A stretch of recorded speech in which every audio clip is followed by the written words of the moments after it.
Alright, Severance fans, I think we might be able to finally crack the case of Miss Casey. So after the first 2 episodes of Season 2, we learn Mark is working on a file called Cold Harbor, being very important to Lumen, so much so that they probably spared no expense. This file is then associated with Miss Casey, seen at the end of episode 1, with Mark theoretically mapping her mind, piecing it back together, mapping the correct ratio of the 4 tempers. My assumption is that no one has actually gotten this far in the file, making Mark that much more important. And the second thing we learn at the diner is that Mark actually saw Gemma's body the night of the car accident. In my opinion, you gotta see a body to know the character has truly perished. However, as we know, Miss Casey is somehow alive on the severed floor, despite the car crash, body, funeral, all of it. Now, the interesting thing is car crashes are mentioned or hinted at far more than they should be. Gemma's car accident in our main storyline, one of the severed employees in Irving's pile of notes, and in the Lexington letter, the main character of Peggy apparently passes due to complications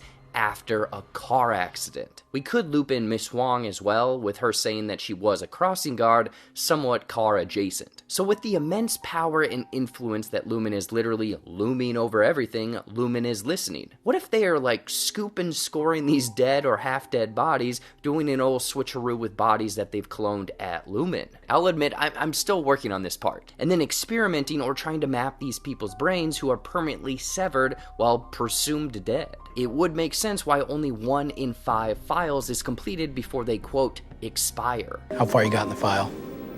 Yeah, but why don't we always finish the files? They only keep so long. You know, we finish on average 1 in 5 files before they expire. I think Lumen is essentially grave robbing, both creating a free labor force that could work 24/7, while also using these lost souls as testing for their hundreds of products, while also trying to map the tempers for an ultimate resurrection of Kier. This explains the importance of Mark, Gemma, what the heck Lumen is doing, but not so much the other MDR employees. Let me know your thoughts if you have any different theories, everything in the comments.